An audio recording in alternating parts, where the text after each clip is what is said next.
Hello friends! Welcome back to incredibly useful exercises for the double bass, where we condition specific performance aspects in short, stolen moments.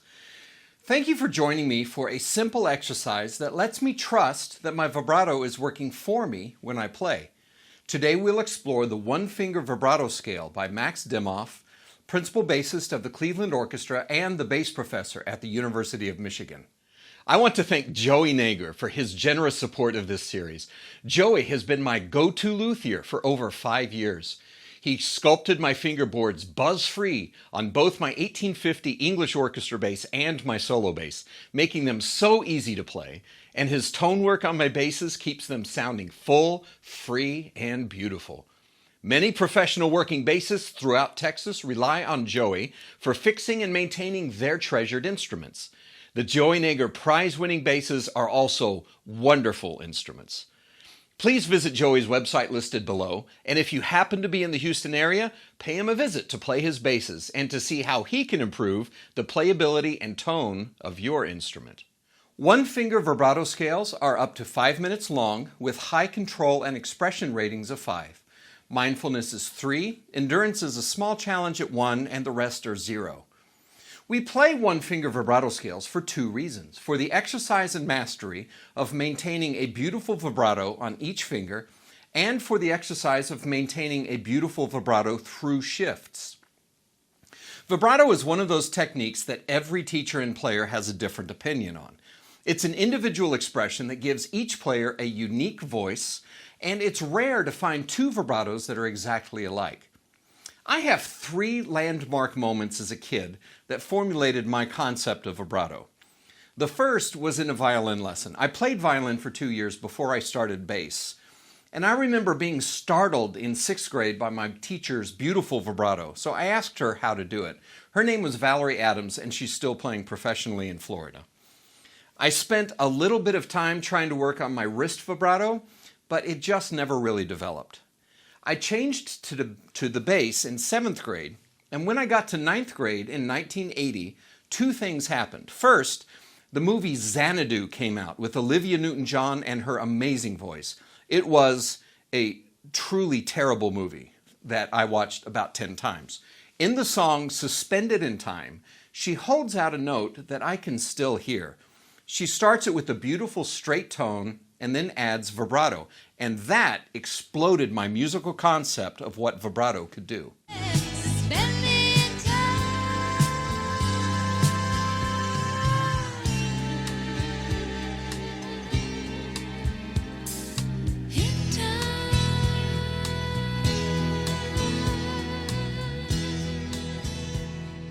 The second event happened that same week. My friend Keith, who played cello, took a playing test in class with an amazing warm vibrato, so I saw how to get that sound that I heard Olivia sing. I studied Keith's arm motions and practiced my vibrato in orchestra and in all my songs, and after that, my vibrato was basically set into what it is today. Everyone's journey is different. I won't teach vibrato in this video. There are too many methods out there and too many students at too many levels of development, so I don't want to add to any of those. But the only thing that I will say about learning vibrato is don't try it until you've found a beautiful sounding point and a ringing tone. So this exercise shows you some cool things that you can do once you have your vibrato established, and how to exercise some lyrical options and skills to make your musical lines sing. Vibrato is all about finding a proper balance in your left arm. When your arm weight is correctly balanced perfectly on one finger, your vibrato will sing. If your arm weight is off balance, like when you're playing one note but you're trying to set up for the next note, your vibrato will suffer. So our goal is to stay balanced on both the departure note and the arrival note while maintaining balance during the shift. This is an example of the 2 different types of balance: static balance and dynamic balance. Static balance describes an object at rest in one position. Dynamic balance describes the ability to stay balanced while in motion or moving between static positions. Imagine a tightrope walker staying in one place. This is static balance. It's like your finger playing on one note. Now, imagine the walker moving on the rope, keeping their feet in contact with the rope, but not with their full weight down into the rope. They're balanced throughout every motion, and this is dynamic balance. When they stop, they return to a static balance. What this means for our vibrato and shifting is that we're likely to be good at vibrating a single note, static balance, but not so good at connecting vibrato between shifts or finger changes, dynamic balance. And this puts unwanted dead tones in the music. It's a common problem and exactly what the one-finger vibrato scale addresses: the ability to move smoothly between static and dynamic balances. So here's what my vibrato looks like from the side. I'm balanced on my finger. I'm not squeezing the neck. I have a nice break in the wrist outwards. My left elbow is hanging off of the neck, not here. My whole arm is involved in the vibrato. When I shift to the next note, I lead with my elbow to pull my hand down to the next note or up to the next note, allowing the forearm to keep the vibrato going while balanced. I do say to keep the vibrato going during the shift. This is not so that I can actually hear vibrato. It's just a way to keep my dynamic balance and to remind myself to shift from far back in the arm and not shift from the hand. I don't literally want a vibrating shift tone. I also have the same approach when I've practiced vibrato in finger changes, but that's another exercise for another day. There's one last thing to look for before we start. When you vibrato, you create an audible pulse. Think of the note from Xanadu earlier. Here is a straight tone, and here is the pulse. The term I use for the sound of the pulse is a ping. One ping, two pings, three pings, and so on. Thank you, Brian Lewis, for this idea. It's a good way to practice your vibrato. Try to count the pings, or try to measure the speed of the pings. Something that happens to everyone at some point is that we lose the ping. Our arm is moving like crazy, but there's no ping. That's common and no reason to panic. Sometimes we can just pause on one note and find it again. Sometimes we need to put our bass away for the day and try again tomorrow. If you lose your ping, and just keep practicing and don't get frustrated, you'll find it. So here's how we play the one-finger vibrato scales. First, I'll work to keep my vibrato engine running the whole time, even through shifts. I'll release the weight of the shifting finger slightly during shifts, but I leave my finger in contact with the string. I play section A twice, once with my first finger, then my second finger. I play section B twice with my third finger, then my fourth finger. And then I play section C only once with my thumb. If I have more time and I'm feeling curious, I'll play it on different strings. Before I plan my recovery strategy because once I start, I don't let any mistake or fatigue stop me, just like in live performance. If my ping disappears at any point and I can't hear it, I'll hold on a single note and allow the ping to return. Once it starts working for me again, I'll continue. And I'm not that strict with my thumb. I'll usually just keep playing if my thumb vibrato disappears. I don't use a metronome, but I aim for between 80 and 90. All right, let's play. 2, ready, go.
And that is one finger vibrato scales. As your vibrato matures and it's working for you consistently, then start exploring 3 expressive elements of vibrato: speed, depth, and pitch. Speed can be slow, medium, or fast.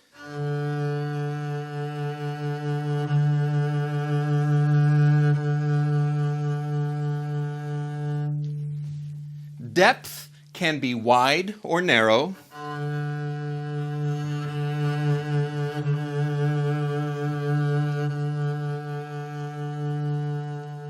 And tuning can be below, around, or above the pitch. Below the pitch is generally considered warm and friendly. Around the pitch is considered pretty. And above the pitch is considered romantic and spicy and works well when playing with an orchestra. Here is below the pitch.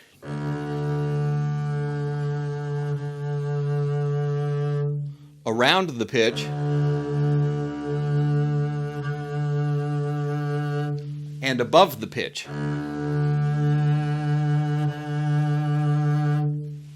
Adding variety to your vibrato is a sophisticated way to keep the listener's attention and to add a maturity to your songs that sets you apart from the other players. Enjoy the exercise and enjoy creating your own personal musical stamp with your vibrato.